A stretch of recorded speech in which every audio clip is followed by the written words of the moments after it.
The conference room went silent.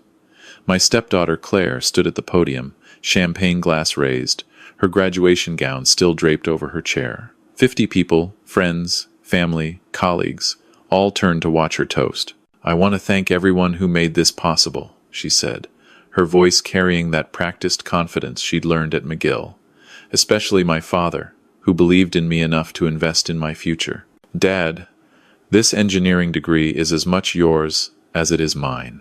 She looked directly at a man in the back corner. Not me. Her biological father, Derek Chen, who'd flown in from Vancouver that morning. He raised his glass, beaming. I sat 3 tables away, next to my wife Linda, Claire's mother. I felt Linda's hand squeeze mine under the table. A warning, maybe, or an apology. I wasn't sure anymore, Claire continued. And of course, thanks to everyone else who supported me along the way. She glanced at me then, briefly, the way you'd acknowledge a helpful stranger who held a door open. "Tom, thanks for, well, everything you did. Everything I did." I smiled, lifted my glass, said nothing. But in that moment, something inside me finished breaking. Not with a crash, but with a quiet, final click like a lock turning. I met Linda 22 years ago at a community center in Toronto. She was teaching an after-school art program. I'd just sold my father's construction company after he passed, and I was looking for ways to give back. We were both 40-something and cautious, the way you are when you've already survived one failed attempt at forever. Linda had been raising Claire alone since she was 4. Derek had left when Claire was a toddler, moved to Vancouver, started a new life in tech. He sent birthday cards, sometimes called on holidays, occasionally visited for a weekend, always promised more than he delivered. When Claire was 8 and I became part of her life, she was wary. I didn't push. I showed up, helped with homework, drove her to soccer practice, fixed her bicycle, made pancakes on Sunday mornings. I never tried to replace Derek. I just tried to be there. By the time she was 12, she called me Tom Never Dad, which I understood, but she included me. School projects, parent-teacher meetings, the small emergencies of growing up, I was present for all of it. When she was 14 and decided she wanted to be an engineer like her father, I encouraged it, bought her books on structural design, helped her build a model bridge for the science fair. We spent 3 weekends in my workshop, calculating load distributions and testing materials. She won first place. Derek sent a congratulatory text from Vancouver. High school was harder. Claire became more distant, more interested in her phone and her friends than family dinners. Normal teenager stuff, Linda assured me. But there was something else. Claire had started talking about Derek more. My dad says this, and my dad thinks that. Never mind that Derek called, maybe twice a month. When she got into McGill early admission, full academic scholarship based on grades, she wanted to study engineering. I was proud. Linda was terrified of the cost. The scholarship covered tuition, but Montreal wasn't cheap. Residence, books, living expenses, it added up. Derek called that night. "This is amazing, Claire Bear. I'm so proud. Listen, I'll help with whatever you need. That's what fathers do." Linda and I talked about it after Claire went to bed. We had savings. I'd invested well after selling the business, and Linda had been careful with her teacher's salary. We could afford it. "Let's wait and see what Derek actually contributes," Linda said. "He promised. Maybe this time." I wanted to believe that too. Derek sent $2,000 in September of Claire's first year. A check with investment in your future, written in the memo line. It covered about 6 weeks of residence. I paid the rest. $12,000 that year, $14,000 the next, $16,000 by 3rd year, when she moved into a slightly nicer apartment. 4 years total I kept the receipts, though I never intended to came to $58,000, not counting the laptop I bought her in 2nd year when hers died during exam week. Not counting the used Honda Civic I co-signed when she was 20 and needed something reliable for her co-op placements. Derek sent money twice more, $500 one Christmas, $1,000 when she made Dean's List in 3rd year. Each time with a phone call about how proud he was, how he knew she'd be successful, how engineering ran in the family. Claire never asked where the rest of the money came from. Linda handled the transfers. I never brought it up. That's what you do, right? You support your family. You don't keep score. Except maybe I should have. The graduation party was Linda's idea. Claire had landed a job with an engineering firm in Toronto, good salary, starting in September. She'd be moving back home for a few months to save money. Linda wanted to celebrate properly. We rented a banquet hall, invited friends, family, some of Claire's high school teachers, a few of her classmates who were also moving back to Toronto. I handled the catering. Linda organized the decorations. Claire made the guest list. Derek's name was on it. Linda showed me, apologetic. She wants him there, Tom. He's her father. I know, I said, and I did know. I'd always known. But something in my chest tightened anyway. Derek arrived early, straight from the airport. Designer suit, expensive watch. The kind of tan you get from golf courses and beach vacations. He hugged Claire like they saw each other every weekend instead of twice a year. "Look at you," he said. "An engineer. I knew you had it in you." I watched from across the room, adjusting the catering table, making sure everything was perfect. Derek saw me, walked over, extended his hand. "Tom, good to see you. Hell of a party. You guys did great." "Thanks," I said. His handshake was firm, confident. The handshake of someone who'd never doubted his place in the world. "Must be proud, eh?" "Claire's going places. Very proud. Engineering's not easy, but she's got the genes for it," he grinned, like it was a joke we were both in on. I smiled back. "She worked hard. That she did. That she did." He clapped me on the shoulder and moved on to greet someone else. When Claire gave her toast and thanked Derek only, Linda's hand tightened on mine again. I could feel her tension, her awareness that something had just broken between us. But I kept smiling, kept my glass raised, kept my face neutral. After the toast, people mingled. I made the rounds, thanked guests for coming, accepted congratulations on Claire's behalf, played the role I'd been playing for 22 years. Derek cornered me near the bar. He'd had a few drinks by then, his cheeks flushed. "You know, Tom, I really appreciate everything you've done for Claire. Seriously. Linda couldn't have managed without you. She's a smart woman. She'd have managed." Sure. But having a stable guy around, that matters. Kids need structure. I wasn't there for that, I know. But the important stuff, the values, the drive, the brains, that's genetics, right? Nature over nurture. He laughed, like he'd made a profound observation. I looked at him, really looked, and I realized he believed it. Genuinely believed that his twice-monthly phone calls and occasional checks had shaped Claire more than the daily presence of someone who'd loved her without needing credit for it. "Right," I said. "Genetics." "Exactly. Anyway, I'm glad she had you for the day-to-day stuff. The stable presence. That's important too. The day-to-day stuff." I excused myself, went to the bathroom, stood at the sink, and stared at my reflection. 64 years old, gray hair, lines around my eyes from years of construction sites and worry. I looked tired. When I came back out, Claire was talking to Derek, animated, laughing.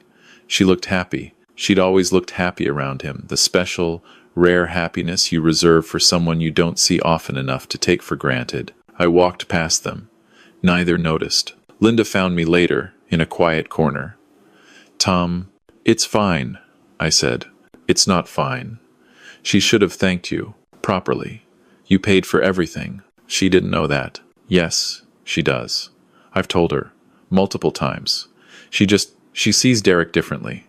He's this successful figure who swoops in and, I know, I did. I'd watched it happen for years. The hero worship. The selective memory that erased Derek's absences and amplified his rare appearances. "I'll talk to her," Linda said. "Don't, Tom. I mean it, don't." That night, after everyone left and we'd driven home in silence, I sat in my study. Linda had gone to bed. Claire was staying with a friend for the night before flying back to Montreal the next day to pack up her apartment. I opened my filing cabinet, found the folder I'd kept without really meaning to. Bank statements, canceled checks, transfer confirmations, 4 years of tuition support, residence fees, living expenses, the car loan, the laptop receipt. $58,412. I'd never added it up before, never wanted to see the number. But there it was. I pulled out another folder. The Honda Civic. Loan in my name. Co-signed by me when Claire couldn't qualify. She'd been making the payments mostly. I'd covered 3 months last year when her co-op ended and her next one hadn't started yet. Another $2,000. Then the credit card. I'd added her as an authorized user when she was 19 to build her credit history, Linda had suggested. For emergencies. Claire's emergency purchases, it turned out, had a broad definition. The balance sat at $4,800. She was supposed to pay it down. It had been growing instead. And the apartment. She'd signed a year lease in Montreal for her final year, but the landlord required a guarantor, someone with good credit and stable income. That someone was me. I'd built her future. Quietly, without asking for acknowledgement. She'd just thanked someone else for it. The next morning, I called my bank, then my insurance company, then the credit card company. By noon, I'd done what I should have done months ago, maybe years ago. I removed Claire, as an authorized user, from my credit card. The representative asked if there was a problem. Just time for her to build her own credit, I said. I contacted the car insurance company. The Honda was still under my policy, cheaper that way, Linda had said.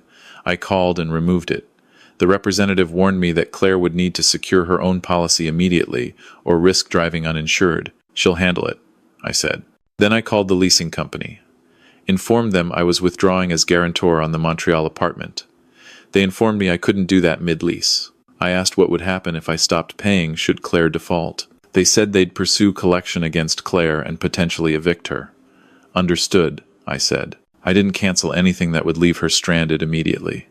I'm not cruel, but I pulled back every safety net I'd quietly spread beneath her over the years. Then I transferred $20,000, about a third of what I'd spent on her, into a separate account. Money she couldn't access, couldn't see.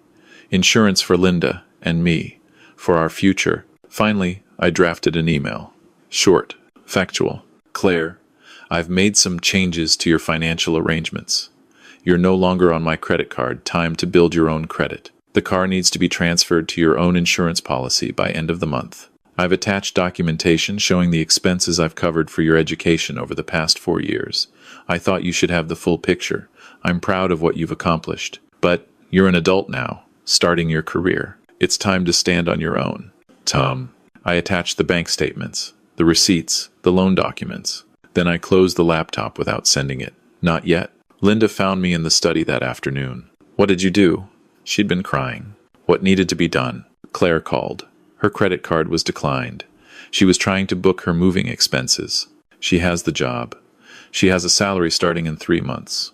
She can use her savings or apply for her own card. Tom, she's panicking. The car insurance company called her too. She didn't even know she wasn't on your policy anymore. She should have known. She's 24, Linda. She should have been handling this herself years ago. You can't just punish her like this. I'm not punishing her. I'm stopping. Stopping what? Stopping pretending that what I do matters to her. Linda sat down, hard. She loves you. She thanked Derek yesterday. Not you. Not me. Derek. The man who sent maybe $8,000 total in 20 years. She thanked him for her degree. She's young. She doesn't understand. She's 24 with an engineering degree. She's not young. She's an adult who's chosen to believe a comfortable lie rather than an uncomfortable truth. So you're teaching her a lesson? That's cruel, Tom. No, I'm teaching her reality. And maybe I should have done it sooner. We didn't speak the rest of the day. 3 days later, Claire called. Not me, Linda. I listened from the other room. Mom, I don't understand what's happening. Tom cut off everything. The credit card, the insurance. I called Dad and he said he'd help, but then he looked into flight costs and said it was complicated right now. Mom, I start work in September, but I have rent due and moving expenses, and Linda came to find me after. You need to fix this. No. Tom, please. She's scared. She made a mistake. She made a choice. And choices have consequences. She's our daughter. She's your daughter. I'm the day-to-day stuff, remember? Linda flinched. Derek's an ass. You know that. I know that. Claire's going to figure that out too. But what? I should keep funding her life while she gives credit to a man who barely knows her. Linda, I have spent 22 years showing up, being present, paying for things, supporting her, and yesterday, in front of 50 people, I became invisible.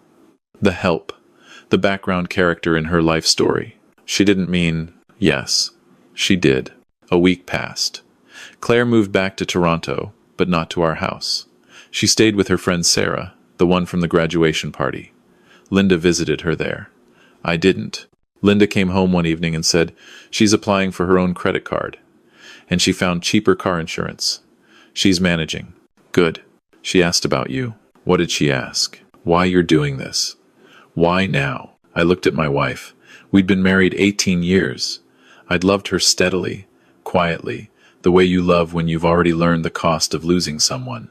Tell her, I said, that I spent 22 years waiting for her to see me, and at her graduation, I realized she never would. Not while I kept making it easy for her to look away. 2 weeks later, Claire showed up at the house. Saturday afternoon, Linda was at a staff meeting. I was in the garage, organizing tools. Tom? I turned. She stood in the doorway, backlit by summer sun. She looked smaller than she had at graduation, uncertain. Claire, can we talk? I gestured to the workbench. She came in, sat on the stool I kept for projects. I read the email, she said. I'd sent it 3 days after our conversation. Just the facts, just the numbers. Okay. I didn't know. I knew you helped, but I didn't know it was everything. Mom always just said it was covered. I thought Dad's money and my scholarship. Your scholarship covered tuition. The rest was me. $58,000. 65, if you count the car and the current credit card balance. She looked at her hands. I called Dad, after I read the email, asked him how much he'd sent over the years. I waited. He didn't remember exactly. He thought maybe 15,000, but he couldn't check right now because he's between accountants. She said it with air quotes. Bitter. I pushed him. He got defensive. Said he sent what he could, that he had other obligations, that I should be grateful he stayed in my life at all after the divorce. I see. Tom, I'm so sorry. For the speech, for not seeing. Claire. I set down the wrench I'd been holding. I don't want an apology. Then what do you want? I want you to understand something. For 22 years, I showed up. I paid attention. I invested time and money and love. I never asked for credit because I thought that's what family does. But here's what I learned. Silence isn't humility, it's erasure. By never asking for acknowledgement, I taught you I didn't need it. I taught you I didn't matter. You matter. Do I? Or do I matter now because the money stopped? She flinched. That's not fair, she said quietly. Maybe not, but it's honest. And I'm done not being honest, because it's uncomfortable. So what now? You just cut me off forever? No, but I'm done being invisible. I'm done being the safety net you forget exists until you need it. You're an adult, Claire. You have a degree and a job. You can build your own life, with your help or without. I looked at her, really looked.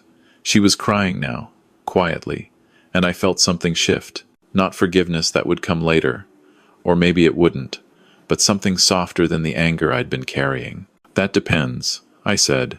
On what? On whether you want a relationship with me or with my wallet. The summer passed. Claire took her job, found an apartment smaller than the Montreal one, something she could afford without a guarantor. She came to dinner once a week, sometimes twice. We talked, not about money, about work, about her projects, about the small struggles of being 24 and learning to adult properly. She brought her first paycheck to show us. Proud, Linda cried. In August, Claire asked if I wanted to see her new apartment. I said yes. We drove there on a Saturday. It was modest. IKEA furniture, second-hand dishes. But it was hers. I'm paying my own rent, she said, and I set up automatic payments on the credit card. It'll be cleared in 6 months. Good. And I transferred the car loan to my name. Took some negotiating, but they approved it. That's responsible. Tom. She turned to face me. I know I can't undo the speech, or the years I didn't see what you were doing, but I want you to know I see it now, and I'm grateful. Not just for the money, for everything. I nodded. Thank you. Can we start over?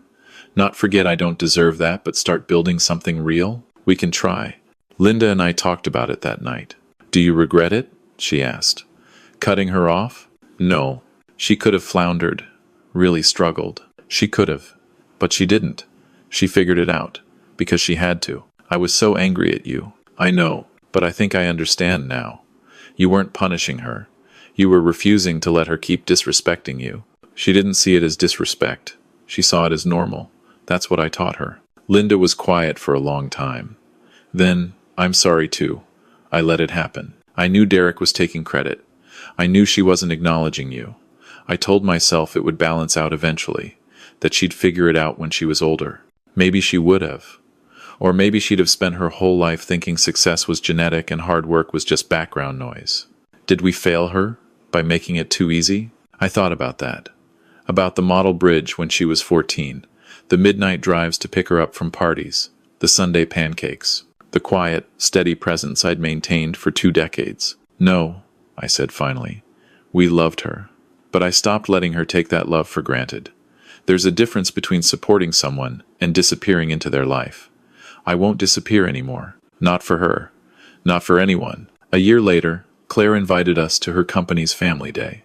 Engineers brought their families to see the projects they were working on. She'd been assigned to a bridge rehabilitation, small scale, municipal, but it was hers. She introduced us to her team. This is my mom, Linda, and this is Tom, my stepdad. He's the one who taught me to love building things. Not Derek. Not her real father. Tom. Later, she pulled me aside, showed me the bridge plans. Remember the science fair? 10th grade? The model bridge. You won first place. You stayed up 3 nights with me getting the calculations right. You showed me how to think about load distribution and material stress. I didn't understand it then, but that was real engineering. Not the theory, the practice, the patience. The idea that building something solid takes time and showing up and doing the work even when it's not glamorous. You did the work, Claire. You won that fair. We did the work, together. And I didn't thank you then, either. You were 14. I was. But I'm not anymore. So thank you. For the bridge. For McGill. For all of it. For not giving up on me, even when I didn't deserve your patience. I looked at this young woman, not my blood, but somehow mine anyway, and felt the weight I'd been carrying shift. You're welcome, I said.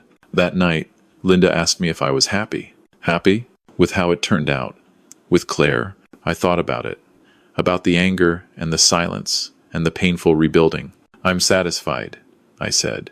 She's standing on her own. She knows what it costs. And she knows who showed up. That's enough. Is it, though? It has to be. Because here's what I learned. You can't make people see you. You can only decide whether you'll accept being invisible.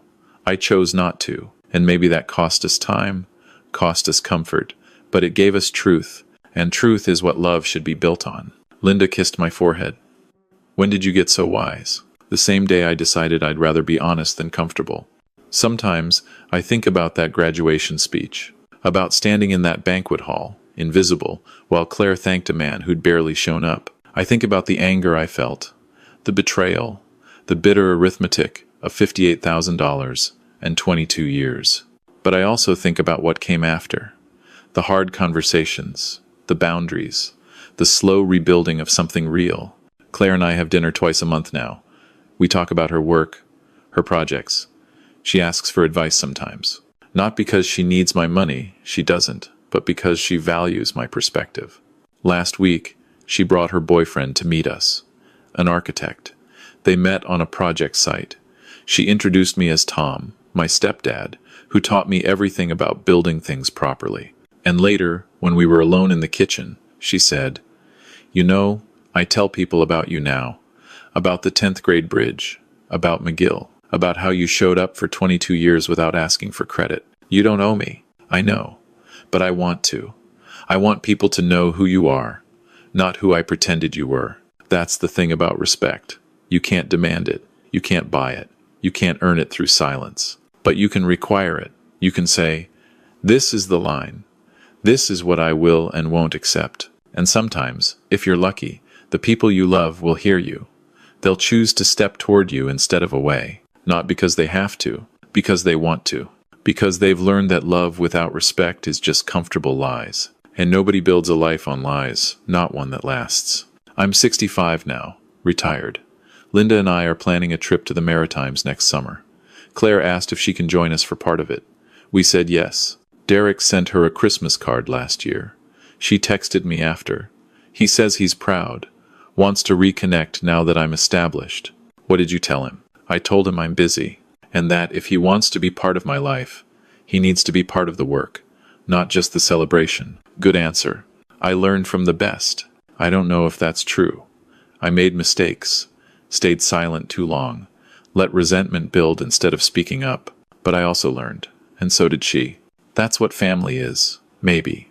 Not perfect people getting it right, but imperfect people choosing, again and again, to show up, to be honest, to do the work, even when it's hard, especially when it's hard.